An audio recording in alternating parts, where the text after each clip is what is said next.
My father passed the night after my 33rd birthday, that really was the starting point of what shaped me into the man I am now.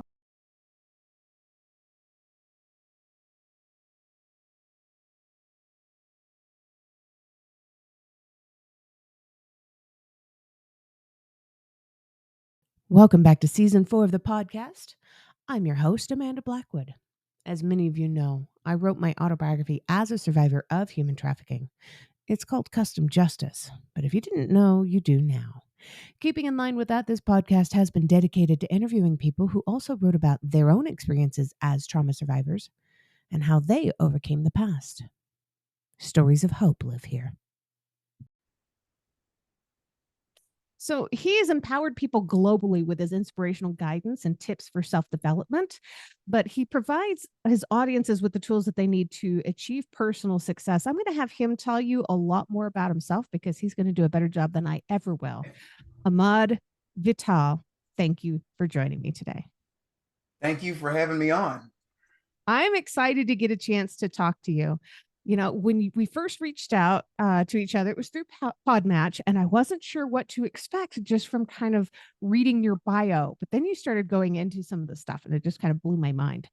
A little bit about who you were as a little kid. Where were you born? Where did you grow up? So I was born in New Orleans, Louisiana. One of my favorite cities in the whole world, by the way.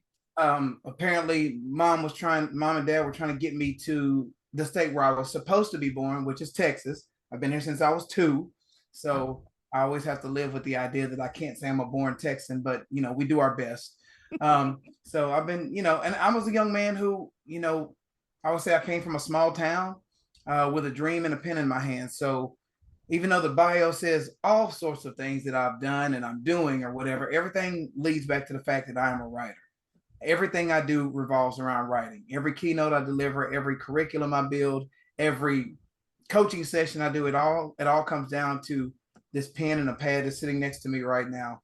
And so the foundation of me is that I was a born writer. That is the gift God gave me, and that is the medium I always choose to use more than any other thing I do. Obviously, over time, I've evolved into many other things. I'm an author, I'm a speaker, I'm a consultant. I do so many different things, but I'm a guy from a small town in Texas with a dream and a pen in his hand who loves to write. Oh, I love that. I love that. So, and I know you went through some stuff because most of us writers have. That's where we get a lot of our writing material from. So, what was it that you had to go through that kind of sent you down this trajectory? Ooh, I'd say for my adult life, I mean that's a loaded question because I always say the 3 Ds are sort of what has made the new Ahmard Vital, which is debt, death, and divorce.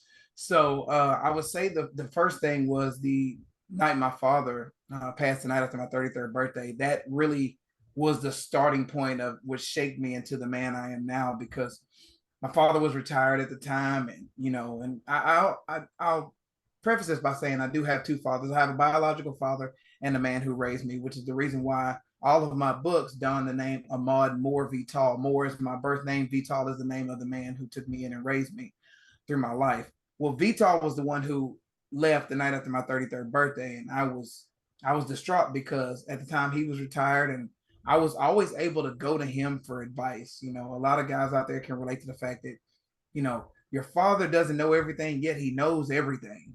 And so every time when I was coming up in life, I'm living the American dream at that time, doing all of the things that I'm supposed to do. And I don't know where he's gone. And so, the argument I had outside of the hospital with God was, I told you that like all I wanted was for my father to walk out of here, and you couldn't even do that for me. Like, what's going on? And of course, the voice, the beautiful angelic voice, spoke to me and said, I am allowing your father to walk out of there. He's just going to walk out of there as you.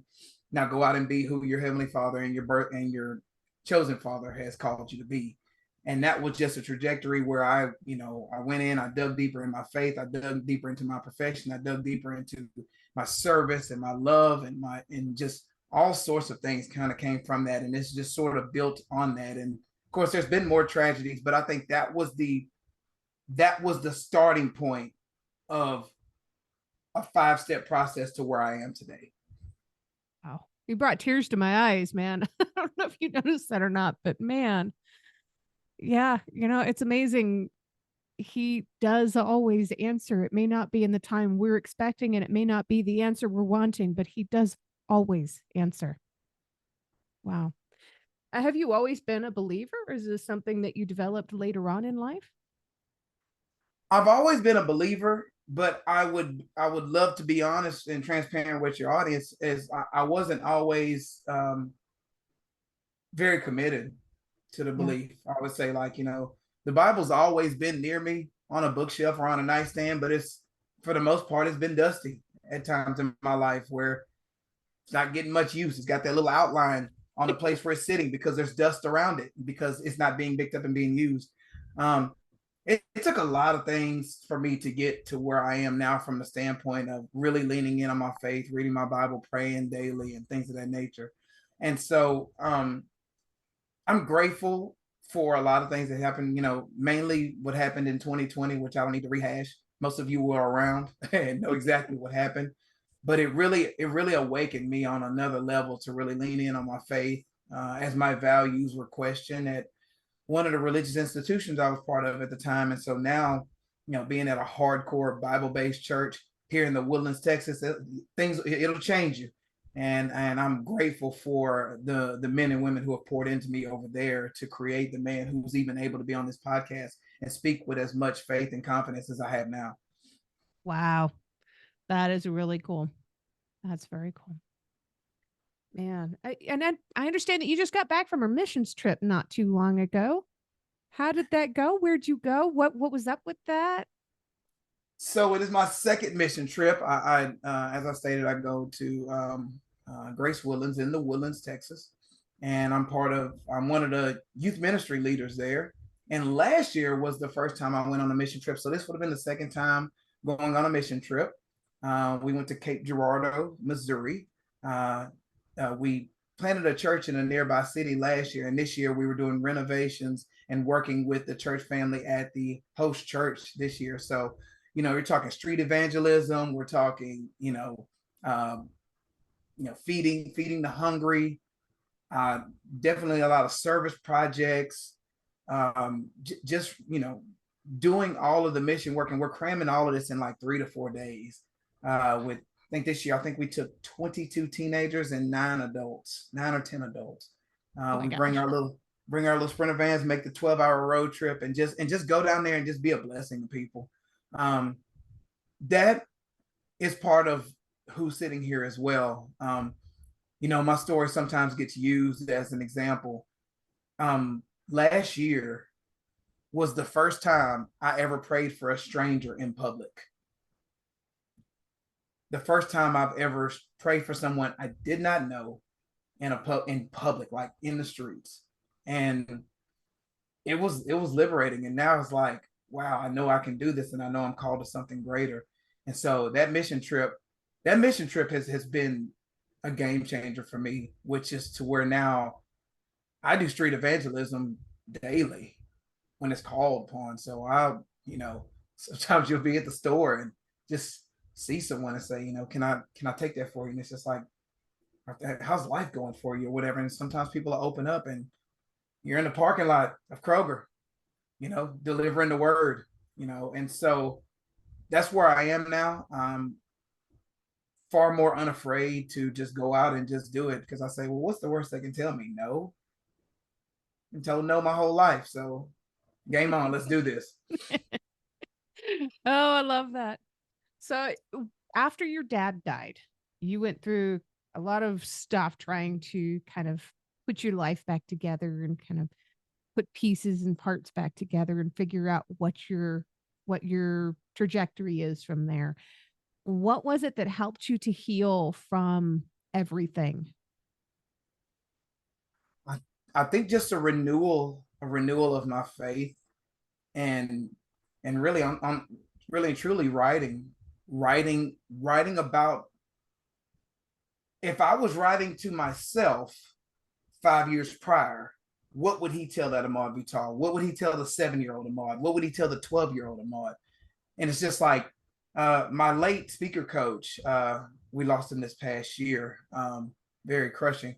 But he taught me the concept of what do I know now that I wish I knew then. And so some of my coaching and some of my writing comes on the fact of, yes, what would I tell this person at this point in their lives?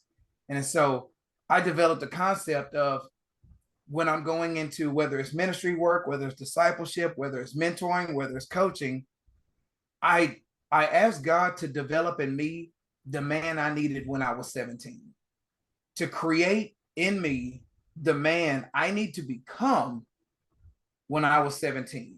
And so that's kind of been the backdrop of me and where the growth comes from. So everything I do now is based on the fact of pouring into the generation behind me, 2 generations behind me, to become what I need to be able to pour into them properly. And I feel very confident and I'm on the trajectory doing that. Yet, you know how God works. It's like, hey, I'm on the right path. And it's just like, yeah, that rabbit hole's a little deeper. I need you to go a little deeper. And it's just like, I feel like I'm tapped out here. Nope. I don't want to. Nope. You're leaning on your own understandings and you're not going to win this one. So follow me, and I'll take you in the right direction. And so it's been a beautiful journey. It's been a stirring season this year. A lot of people say, 2020 was their year. And I'm like, no, it was 2022, 2023 going into 2024 for me. Because it's like, you kind of got beat up a little bit. You came out of it and now it's like, it's a new renewal, a new growth. But it's like, now that part of you needs to die off too, to grow into something even greater. And then you start realizing, like, he's never really done developing you. So you're pretty much always coming in and out of a season. And most of the times it brings at least some level of discomfort and pain, but it's the growth that comes from it. Because for us to get where we are trying to go, the old you has to die. Yeah. Like, that's just where we are. And I mean, death is death. Like, this needs to go. This clothes, this skin, this everything, this mindset, it's got to go. And so I'm learning to accept that, though it's not exactly still easy, but I am understanding that he is calling me to something greater. And I just need to wake up and say, hey, I don't know what I'm doing. So I'll let you take lead. And yes, I may have some days where I'm literally tapped out to the bare minimum, but that's what we're called to do. And so we sign up for it, and this is where I am now. Beautiful. What is the most powerful message that he's revealed to you through your own writing?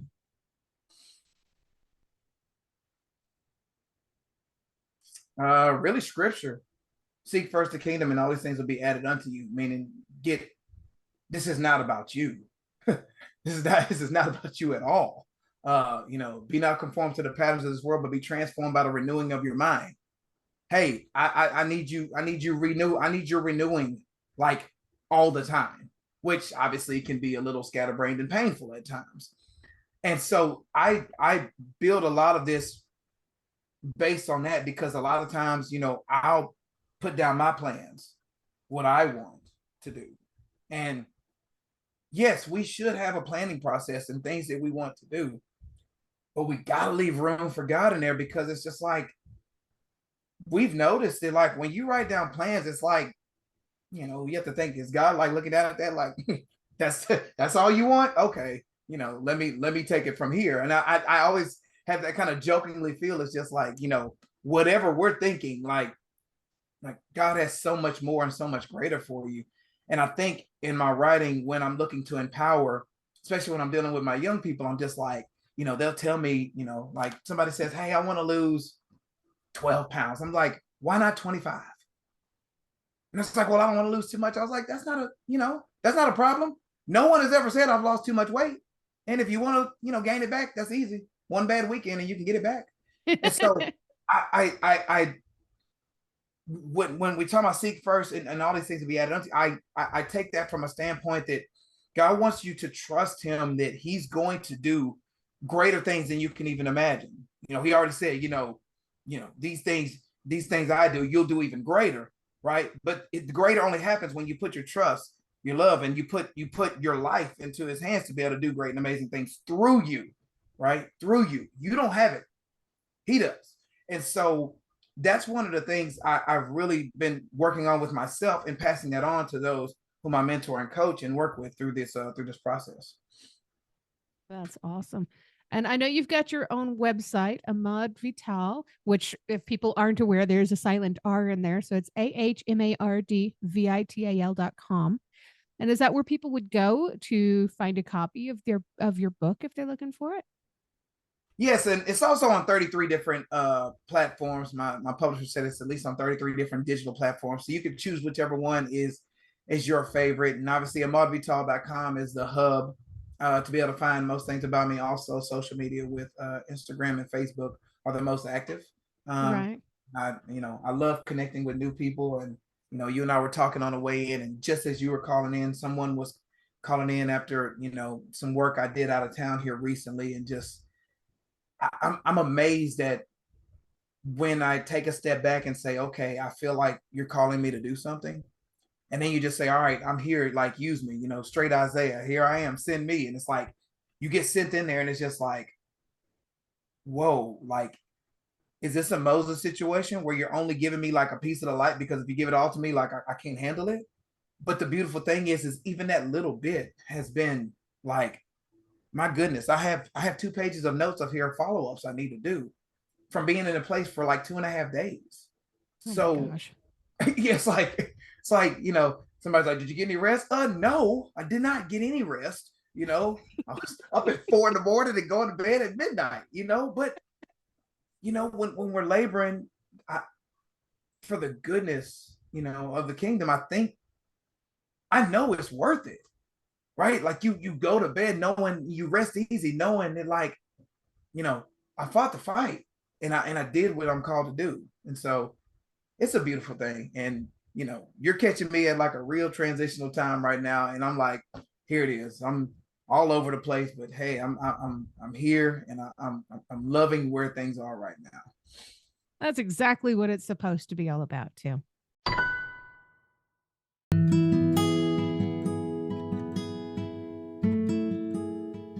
As much as we all hate commercials, they are a necessary evil these days. That's what keeps the show on the air. You can show support by purchasing one of my mini books or donating through PayPal, or even just leaving a review on whatever platform you listen to this podcast on. You can find the links for the books or donation options in the podcast description under the guest information. As always, a portion of the proceeds of everything made do go to local organizations that help fight human trafficking. Now back to the guest. You're doing the work. Now, and speaking of doing the work, you are a speaker, a consultant, an author, a teen advocate, and when do you have time to be a sports writer? It's funny you just said that, because I just went to a game the other day. So obviously I work with the team ministry, and the interesting thing is I had teenagers playing in a homecoming game, and I had teams on both sides. So there's some over there, some over there, and it's like, well, what team are you rooting for? And I'm like, I'm not rooting for neither of you. I know all of these coaches. I love you all. I'm not choosing. But what was interesting is that our teams are so close and connected that one side came over to sit with the other side, and they sat together as one big group, like 20 plus. And they're in the stands doing their thing and just loving on people, just really almost in like almost feeling like they were in a worship while they were there. So I do have time so when I went to go see them, I was just like, well, I might as well do something for Dave Campbell's Texas football while I'm here as well. Because that's where I got my start from. My start came from the fact that I've been a sports writer since I was 14 years old. Wow. I mean, it's one of those things where it's like, it's one big fraternity. Back in the day, we used to call ourselves the Texas High School Football Media Mafia. It was like 20 of us across the state. And so even though I'm not regularly doing it like those guys do, like, I'm still like a member. I'm still part of this. And so everything I do is still going to come back to some point. It's always going to come down to young people, and sports is going to be involved. I just got through speaking to an entire athletic department, and right after I went and spoke to 350 Texas officials, right? Because I'm still at heart a jock with a pen in my hand. That's what I am. I don't try to hide that. I'm still a dude who loves the smell of a locker room. I still love the idea of coming out of a tunnel and going into battle. That's who I am. I'm just taking the word with me. I'm taking my sword with me. I'm taking my shield with me. So that's just the only difference. But I'm probably going to be a sports writer until it's time for me to leave, like permanently. That's just where it is. So yes, do I have time? I don't. I just make it. Nice. You have a particular shirt on your website that I know I'm going to end up getting. It says the words game changer on it. And now talking about your sports writing and talking about what it is that you're doing with your life, this is definitely kind of a double meaning in so many ways. I love that. But tell me about your books because you've got more than one. You've done some pretty cool stuff with your time when you have the time. Well, I will always find time to write. That goes without question because I get paid to write, but also I use writing as a way of, decompressing. I use it for a way to just get away. So there's a multiple me with a pen in my hand. I mean, if I flip my camera around right now, you'd see that there's probably 75 composition books. And I buy 20 every year, even if I don't need them, because I just use them that much. Wow. So I'm kind of known as the guy I'm the journal guy kind of guy. So my first book was in 2011 titled Awaken the Baller Within. That's when I really sort of solidified myself as, that book was there's a media gentleman who tabbed that as the athlete's life manual because I came out of a really bad relationship. So my mind was all over the place. I was depressed. And of course, I came into spiritual and personal development, hired a mentor and these things like that. And then I was like, okay, so I got this new spiritual development, but I'm also a jock with a pen in my hand. How do I merge the two? So I did the same thing Napoleon Hill did with Think and Grow Rich. I created a book that was based on interviewing top athletes over like a 3-year span. And so the same way he wrote Think and Grow Rich, I wrote Awaken the Baller Within just as a manual for athletes. But when you open the book up, you realize that sports is only the metaphor for life, which is what I lean in on a lot now since I don't do as much sports, but sports is still a metaphor for life because I encourage many people, if they have young children, like, please, please, please put them in sports. Well, what if they're not good? Keep them in there anyway. And that's another conversation for a whole other podcast. But Awaken the Baller Within was giving the mindset that it takes to be successful. You're scoring touchdowns, making tackles, throwing, great Hail Mary passes. What is the mindset that creates the success on the field? Because we know a lot of people who are talented and they're not doing well in life. They have all the talent in the world. They have all the skills, yet they can't get their mind together enough to be able to bring those skills together in a more suitable way. And so Awaken the Baller Within focused on the idea of getting that part of it taken care of, because I knew a lot of guys who are very talented who are casualties today, and I knew guys who were not as talented, but they had the right mindset who are extremely successful today. And so all of my guys are extremely successful. All the guys I interviewed for that book, they're all successful. Fathers, husbands, entrepreneurs. Some of them are still in the NFL. And some of them didn't make it to the end. Engineers. I'm talking actors. Like, we got construction managers. Like, we got the receipts on what these guys are doing is amazing. That was the book that kind of catapulted me into things. And of course, I followed that one up in 2019 with I Am More Than Enough. 3 ways to overcome the fear of your own reflection. That one came out of the death of my father as well, from the standpoint that, like, when you look in the mirror, what do you see? A lot of people dread looking at themselves in the mirror, and not just from a physical standpoint. Some people look in there and just say, like, I'm just a bad and ugly person. And you weren't created that way. So my question is, like in Genesis, who told you that? Who told you that you were ugly, undeserving, not worthy of love, of acceptance, of whatever? Like, who told you that? Right? And whoever told you that lied to you. And so I Am More Than Enough focuses a lot on who you see in the mirror and accepting who's in the mirror. Like, maybe you've made some mistakes. I don't know. Haven't all of us? Yes, we all fall short. We all sin. But have you gone through the process of, like, truly saying, like, I am still a child of God, yet I make mistakes, possibly daily? Well, you need to accept that. But you also need to accept the fact that maybe, just maybe, you can make a couple of changes. So we focus on image, accepting yourself, and changes. that need to be made. And so that was a quick read, but it gets to the heart of what a lot of people are dealing with, especially coming out of this pandemic or whatever you want to call it at this point in time. I don't even know what to call it anymore. But that whole time where, mental, like that's when everyone starts saying, oh, this mental health thing is a real thing. It's been a real thing. It's just, it was exacerbated because you told everyone to go into a cocoon and not talk to anybody except through a computer screen like this. That's not how humans interact. And regardless of where anyone stands on the cultural, social, political aisle of how that was handled, we still at the end of the day can agree that like people need people. Yeah. Right. And at some point in time, you got to weigh some risk, because somewhere through that process, I was just like, look, I understand. And I'm not saying that this isn't dangerous or whatever. It's like, but you know what? I need a hug. And I need one now. Yeah. And I remember going to the gym and we're all spaced apart. And there was a woman next to me and I didn't know her. She didn't know me. And I was just like, how you doing? She's like, how you doing? And she walked up on me. I was like, are we good? Are you good with this? She's like, yes. And we gave each other a hug without even knowing each other for 7 seconds. Cause it was like, we were yearning for this. Cause you notice when things open back up, how people were just like, oh my goodness, I feel like I haven't seen anyone in forever. Yeah. And so I am more than enough really focuses on the idea of knowing that you need a community and knowing that, man, we really do need each other.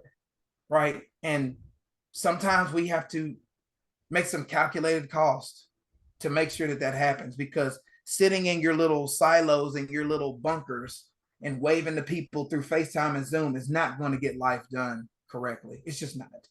Yep. And so obviously that, and then of course the latest book, the one that came out this past year, January 2023, is now what?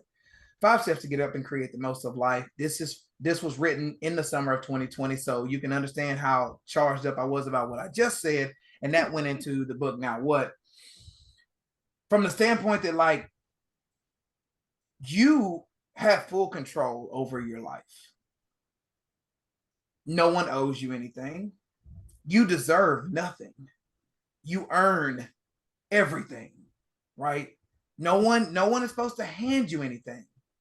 You provide useful service, you get compensated for it. You create something, people want it from you, then you get the resources from that. You have a skill, you utilize it, somebody pays for your time to do such. And this book really looks at the idea of taking all that you have that's good and putting it in a way that is going to be, usable to others, and transitioning from one thing that you're doing to another thing. So this is for people who maybe went through a bad divorce, someone lost a whole bunch, somebody's been in and out of the criminal justice system, and it's just like, okay, I'm going to use a choice word, and I don't mean this in a derogatory way, but like you look around and say, my life kind of sucks right now. Like it's pretty bad. So I say, okay, let's sift through that pile of dirty clothes. Let's sift through that pile of ashes. Let's see if we can find a dollar bill in there. Let's see if we can find a diamond in there. Let's see if we can find anything that makes you wake up and say, I have a bit of at least a small chance to be able to make it. All I want is the percentage to be higher than 0, and we can work with that. And so this takes you on 5 steps to be able to rebuild your life in a way when you want to make major transitional changes. First you got to accept the fact that like, I got a mess over there. There's a fire in the kitchen. There's a pile of dirty clothes, and there's a bunch of kids in the other room screaming they hate me. Pretty bad in here. Okay, where's the good part of this? Is there anything good in here? Well, at least my kids haven't burnt the whole house down. They just burnt down, the living room and the kitchen. Cool. All right. At least I have a washing machine to be able to clean the dirty clothes. Boom.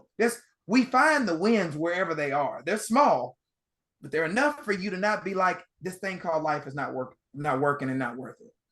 And so, we reflect, then we seek, what do we need? What do we need? We reflect, we decide, we plan, we seek, we act. All of these things come together to be able to bring the change you need in your life. Because so many times people throw in the towel before they can actually just pull out, I know it's old school and I know everyone wants to use the phone, but just pull out an old pen and pad, an old legal pad. The yellow ones are a little bit better. I like the yellow ones because they do something to your eyes. And just write down everything that is wrong with your life, all of it. or that you perceive is wrong with your life. Just put it on down there. And we have a process where we sift through all of that and we find the blessing that was within every wrong thing that you think is going on in your life. And so now what helps you sift through that and unpackage this thing we have called life? Wow. Ahmard, you are such a powerful speaker. You're so passionate. I'm so glad you're doing what it is you're doing, because I know that working with the youth out there, you are giving these kids a hope for a better future, because a lot of them wouldn't necessarily have direction or that hope without you. You are such an awesome human being. God has done some amazing things through you. I hope you understand that. I hope you're proud of yourself. I thank you for that. Much appreciated. I wish I could say it was me. It's not. I mean, it's me talking to my father daily and saying, what is it that you're calling me to do? And every point in my life, I realized that the common denominator was young adults, youth, in schools, in sports, in coaching, and all of these different things, even in nonprofits. It always came back to that. I was like, all right, I get it. The blessings have come in this way. So game on. What do you want me to do? And so I do live with a level of intensity. And I think it comes from the idea that I'm not going to say it's guilt, but I feel like I threw so many years away just doing so much dumb stuff. Right. like, I mean, just, my college years, my post-college years, the crazy relationships I've been in. And it's just like, dude, like, get it together. And it's just like, so now it's like, I think the compensation for it is, it's just like, I'm intense about everything. I've heard that a lot. It's just like, why are you so intense? I was like, because I love life and I love where God has taken a guy like myself and put him in this spot, knowing I don't deserve it, knowing absolutely I don't deserve it. Yet here we are. And it's just like, all right, since I don't deserve it, let me make the most of it. And, the quickest way from point A to point B is a straight line. And my intensity is what is my thing. So it's just like, let's go. Let's run through these walls. Let me take some good young people with me. Let me teach them the game. And let's make something happen so that we have a more righteous, a more beautiful future with the generations who are behind us, because the enemy doesn't want me. Well, he kind of does, but what he really wants is the kids. So the thing is to stop me from pouring into them, because they can fight the battles I cannot. They're the ones in the schools. They're the ones at the mall. They're the ones at these different places. They're the ones who are going to influence the future even more so than I can. So my job is to gear them up, armor them up every day to be able to go out and fight them battles. So that's why I'm intense, because I want to see society thrive. I want to see a revival. I want to see, love, marriages, children, businesses, prosperity, all this stuff. I want to see wins. I like being around winners, right? I don't like, long faces. I want people out there getting it, to being able to make choices in their life and do what they want to do, not so much what they have to do. Do what you have to do until you can do what you want to do. And I want them to be able to have those options. I don't want them living just enough. Like, I want them to live in abundance, because that's what the word says, press down, shaking down, but the cup runneth over. I want them running over to where they can do more good for the world than even I can do. I want them to be 10 times more successful than I can ever become. And I'm not done yet.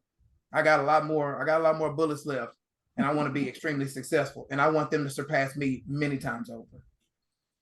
So, Ahmard, this is going to be my last question, and we're going to end the episode with your answer. But what is one thing that you truly love about yourself that's not related to your physical appearance? My willingness to serve. My willingness to give to others, knowing that what I'm sharing with them can make their lives better, without looking for any direct compensation from that said person. The fact that I'm looking to serve first before anything. That's what I would think is what made what is the greatest thing that I feel like I'm working with today. If you've enjoyed tonight's episode, please make sure you check out the episode description. You'll find links there on how you can learn more about this guest, links to connect with them on social media, and how to support the podcast. Remember, I don't get paid to do this. My boss is a bit tight fisted, but I can say that. I work for myself. In short, this show really is all about the guest. If you've enjoyed their interview, please feel free to let them know. You can also tune in to the other podcast, Growth from Darkness, which is co hosted by a lovely lady from Australia. We talk about what trauma responses are and healthy ways to move beyond the past. For more information, just go to growthfromdarkness.com.